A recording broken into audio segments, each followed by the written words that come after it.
I'm just going to dig these out.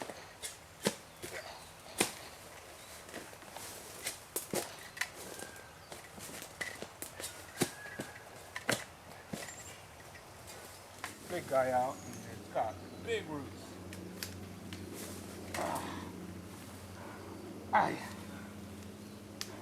Roots must be 3-4 inches across. Came out of the can into the ground. Get this cut before I get it.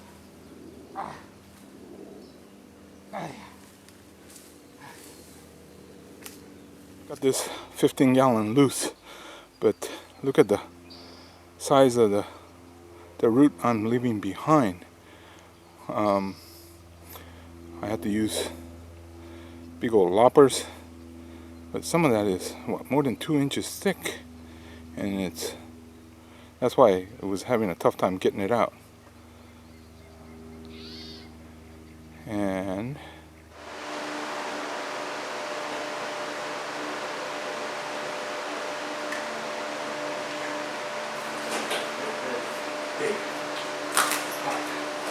ready. I won't even stand up in here.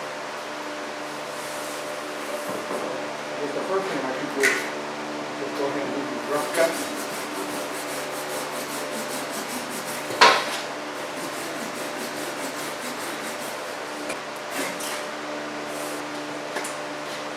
Now it stands up.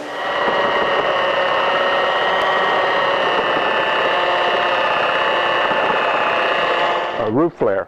This is almost perfectly in three parts.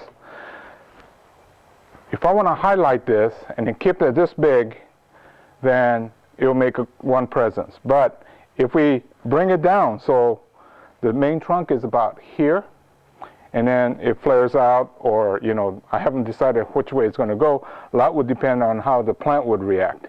But if we create a new apex or a canopy style, then this is much more highlighted.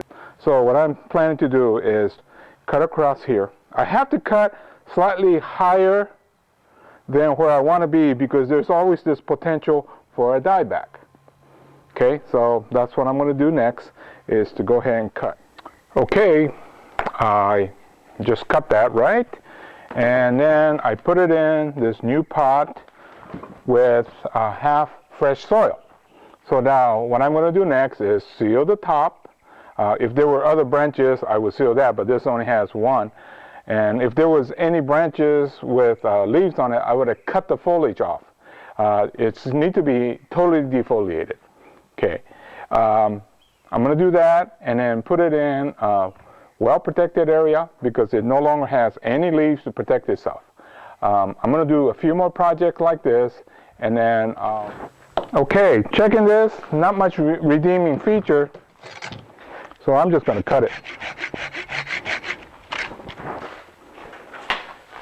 This one, things are dead on top, so I'm just going to cut down to where they are still alive.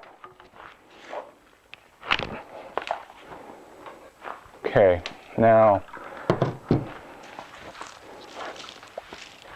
I think the rest of it, I'm just going to cut a little bit off the bottom, and put it back in a same 5-gallon, and then let it recover. Okay, I got it repotted. It's in the same size, but twice as much soil. The next thing you got to do, and this is very important, you're going to have to cut off all this existing foliage, and you cannot pluck them off. You got to cut them just like what you do your defoliation. In fact, that's exactly the same technique. You're going to have to cut each one off individually and leave the little stem in place. These are simpler.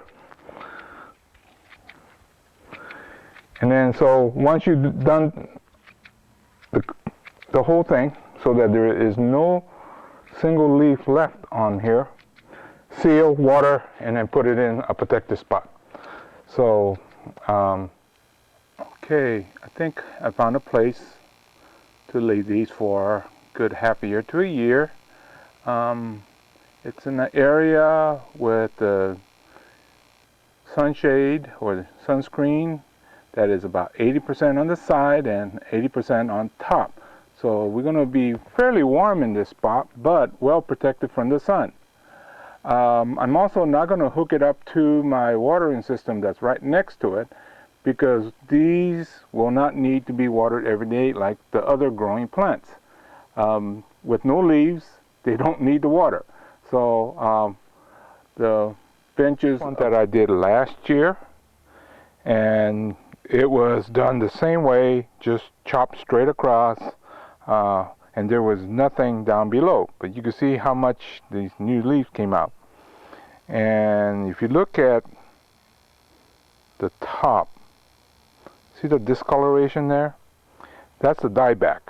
And that's why I do a rough cut first and then let it flush out. Now, I was going to work on this, but there was a mishap with my watering system, so it stressed out. And it's best not to work with stressed plant. Even the big ones that we did, other than that one that was stressed, others were in good health.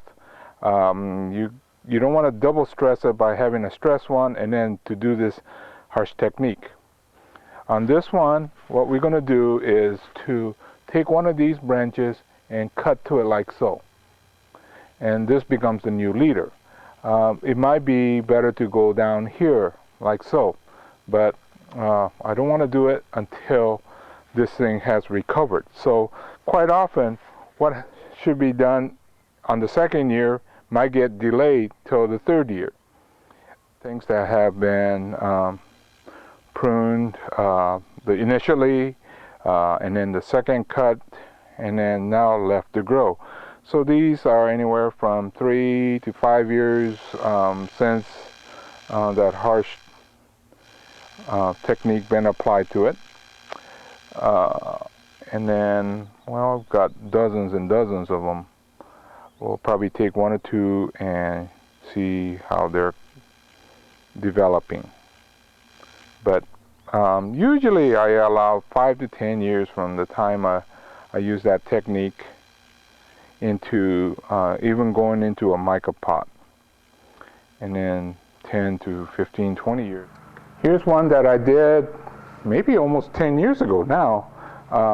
Same technique, middle of the summer, on this I believe was a big 15-gallon, probably 10 feet tall. The best feature is down in here, the root.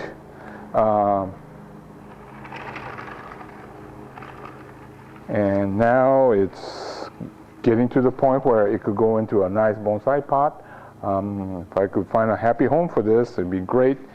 But these are the things that I had. Well, when I first started, I had a lot more choices because I had maybe hundreds. And I had a great choice. Now it's getting a little bit harder to find anything this great, but I still have more.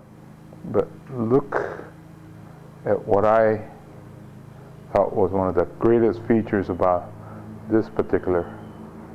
It's a floating root style. And you see all that scar? That's from sunburning. And initially, it doesn't look attractive. But once it starts to heal over and it ages, it becomes a feature that is really hard to duplicate. So there is a lot of stuff that happened because of oops that is really turning out to be one of the greats. This is one of my favorites. This one too. This is I did as an extreme maple. And when it came out of the container, it was like this. So the surface line was like that, exposed the root.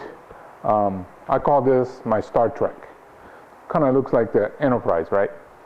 Well, if you think in terms strictly bonsai, it's a rooting, I mean, not a rooting, but a floating root style, slanted canopy. But I think I also need to pull this down just slightly. But, you know, you could have fun.